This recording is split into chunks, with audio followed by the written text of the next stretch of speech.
Anthony Crosland is key thinker number 4 and is an important revisionist socialist that we need to know about.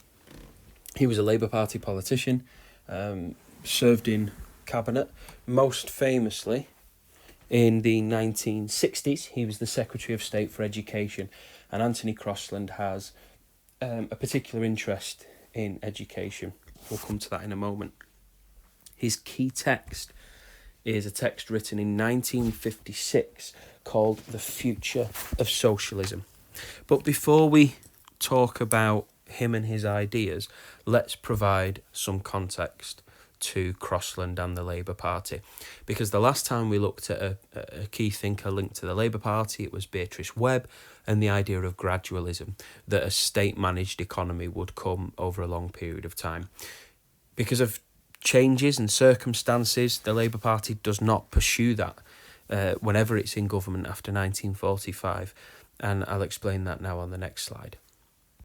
So in 1945, the Labour Party wins its first ever majority government.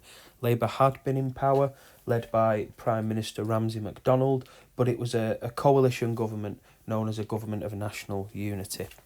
But in 1945, the Labour Party wins a majority government for the first time ever. Now, if you remember, we were talking about Beatrice Webb and her concept of gradualism. She was the author behind Clause 4, this commitment to nationalised control of the economy. And you might think that when Labour comes to power, it would pursue that it would begin this process towards gradualism, but it doesn't. Labour wins the election after the Second World War because of its support for the war effort. Clement Attlee, who becomes Prime Minister, had gone up against Winston Churchill, the war hero. Winston Churchill's personal approval with the British people was huge because he had led the country to victory in the war. Now, we've seen in recent years opinions of Churchill have begun to change, be it his attitudes towards women and ethnic minorities, but at that time, it didn't really impact Churchill's reputation. But Labour's work in keeping the country running through the wartime coalition government essentially meant that the Labour Party was trusted by voters for the first time ever. And the Conservatives ran a campaign based on Churchill, the war hero, and it wasn't enough. Churchill's reputation alone wasn't enough to win this election. The country was desperately in need of investment. The country was desperately in need of changing what was a very dire situation at the end of the Second World War, and trusted the Labour Party to introduce those changes. As you can see there, in terms of the public vote share, 88% of voters selected either the Labour or Tory parties. So Labour only had 8% more of the vote than the Conservatives. But turnout was particularly high. In particular, soldiers voting who were still stationed abroad were able to cast their ballot. And the Labour Party comes out of this election with 393 seats. It has gained 239. It was a distant second place to the Tories, and now it is on the other end of a landslide victory. The Conservative seat share more than halved. They've gone from 426 to 212 seats. So a huge defeat for the Conservative Party, who had expected Churchill's reputation to win them the election. But the key factor behind Labour's victory, as well as being trusted to help the people as a result of its work during the war, is it had also committed itself to implementing the Beveridge Report. The Beveridge Report being work by William Beveridge, undertaken in 1942, looking at the issues the country faced and how it might fix them. Beveridge recommended what he called cradle-to-grave support in the form of a welfare state. In the manifesto, the Labour Party said that they were a socialist party and proud of it. Now let's look at what the Labour Party does. First of all, it nationalises some industries. Now remember, Beatrice Webb and the concept of gradualism is that state control of industry would happen to all industry over a long period of time. But the Labour Party doesn't do that. It commits to nationalisation of some industries, which leaves us with a mixed economy.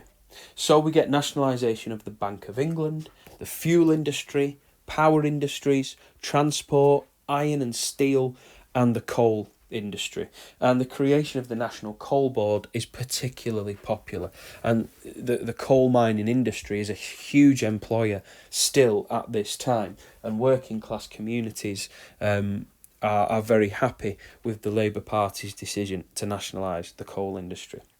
So there is some key elements of industry nationalised, but not the entire economy, nor is there a plan to nationalise the whole economy. So Beatrice Webb's concept of gradualism is never pursued by the Clement Attlee government. And of course I mentioned the welfare state, so that's nationalisation, that's government control of certain industries. Or should I say government management of certain industries. In terms of the welfare state, in 1944 we get the Education Act, which leads to an exam called the 11 Plus. And what it means is that at the age of 11, every school student sits an exam. Compulsory free education is guaranteed until the age of 16, and actually that was the work of a Tory politician, Rab Butler. And the idea of sitting the 11 Plus is that those who pass it, in inverted commas, go to a grammar school and receive a superior education. Now, on the face of it, the Labour Party believed that this meant that pupils would go to the better schools based on their ability, not their ability to pay for it. But the reality of it is different, and Crosland opposes grammar schools, and we'll come on to that later. Other aspects of the welfare state, in 1948 we get the creation of the NHS, and this is despite deep opposition from medical professionals at the time. I know we hold the NHS very close to our hearts today, but when it was created there was significant opposition from the medical industry.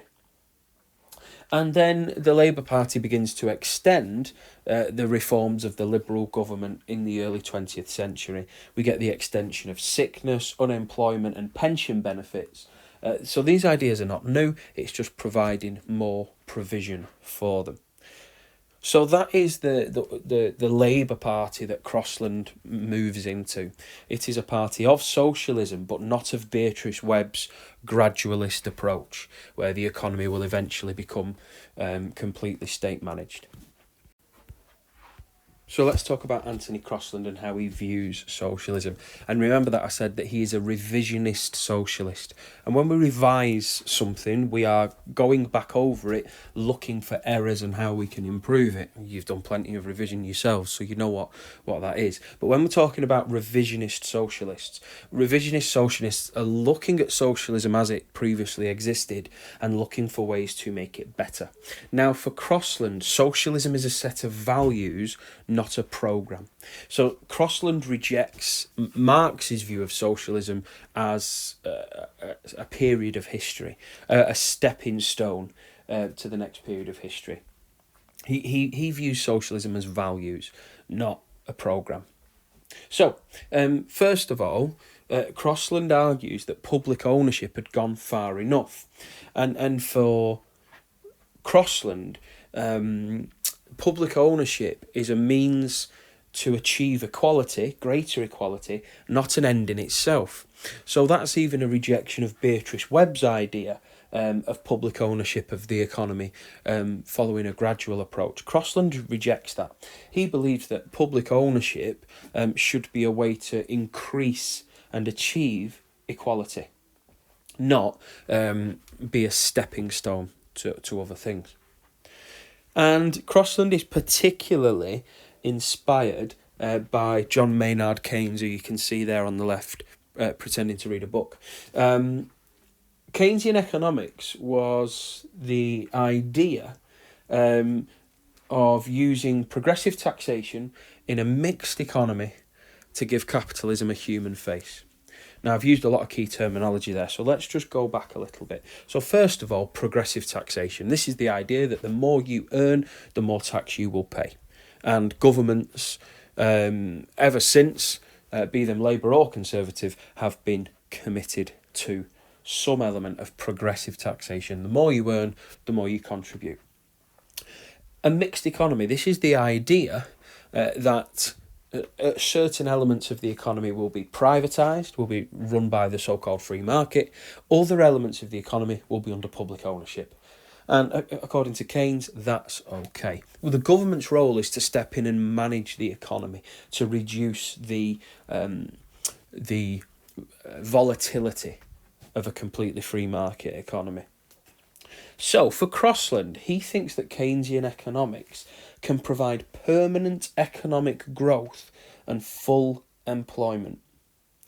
So, Crosland is fully committed to a managed economy, that the economy can continue to grow, that the issues of that capitalism presents in its free market form, the issues of crippling inequality, is something that can be avoided if the economy is managed.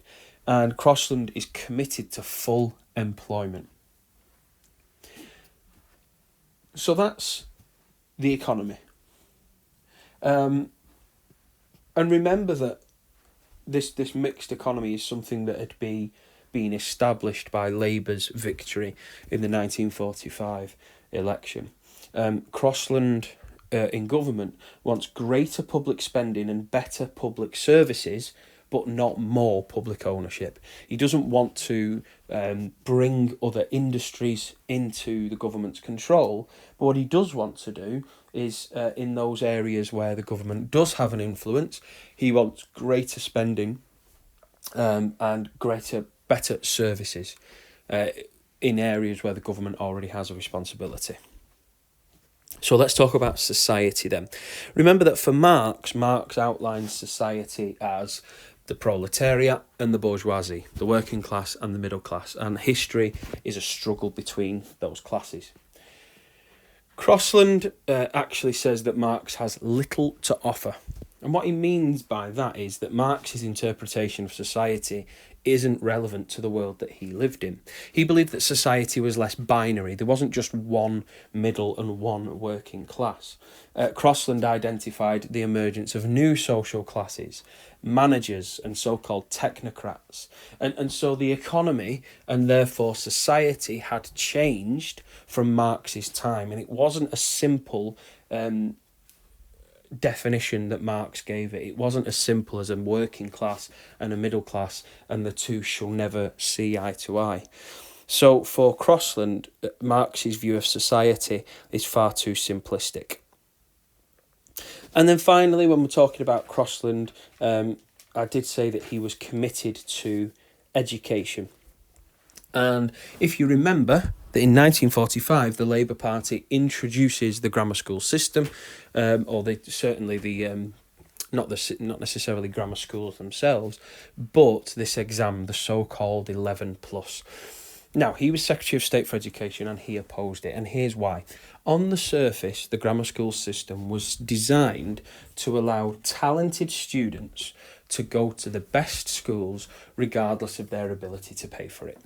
So in theory, from a Labour Party perspective, grammar schools could be the end of private schools, because with well-performing grammar schools that children can go to with no extra cost to their families, if students can do that in the form of a grammar school, they'll go to a grammar school.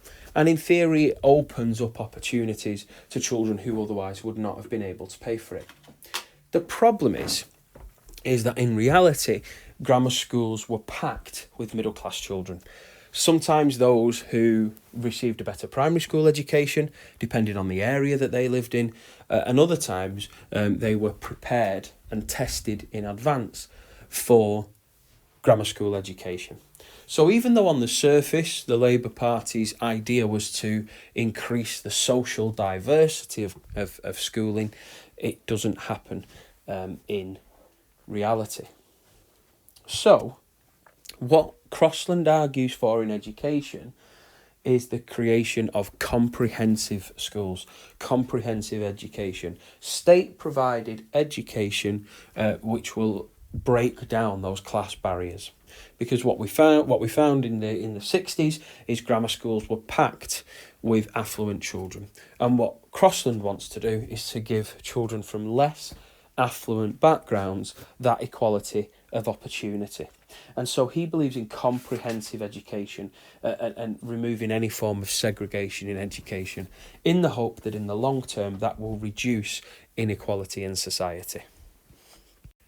Okay then, a quick recap, and we'll look at those four key aspects: human nature, economy, state and society. So Crosland on human nature. Crosland agrees that humans are naturally caring and naturally fraternal and cooperative.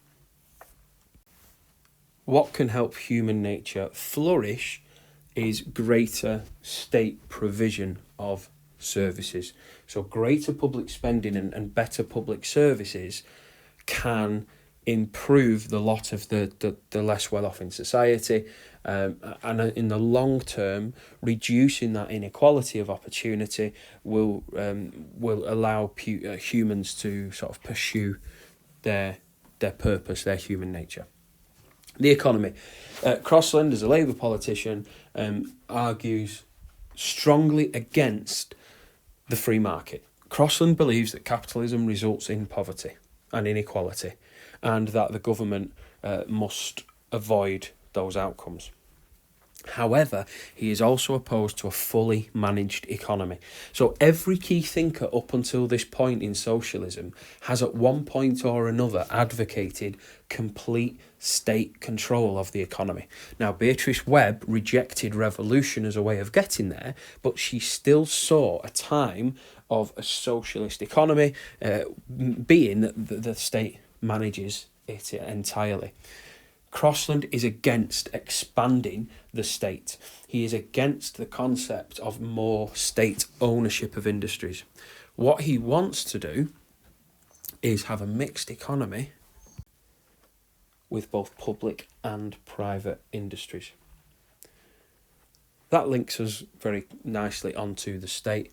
So Crosland is happy with the state's role in the life of the individual in society. He is happy with that as it is, but does not want it to extend in terms of public ownership. What he does want to do is increase state spending, increase public services, so that the least well-off are able to flourish. And the long-term aim is a reduction in inequality of opportunity. And if you address that, according to Crosland, it will lead to more equality of outcome. Not complete equality of outcome, but a fairer result. And then finally, society. Remember that Crosland argues that Marx has it far too simplistic, that there are just two social classes, the bourgeoisie and the proletariat. Crosland looks at the economy after the Second World War and says that it's becoming increasingly difficult to separate people into those two social classes, that the society that Marx recognised isn't the one that Crosland sees when he looks at modern Britain. And so he rejects that Marxist interpretation of there are two social classes. That doesn't mean that Crosland doesn't believe that political and economic power is in the hands of a few rather than the many. He identifies that. But what he does say is that this idea of two simple social classes that are constantly in conflict with one another, he rejects the simplicity of that idea.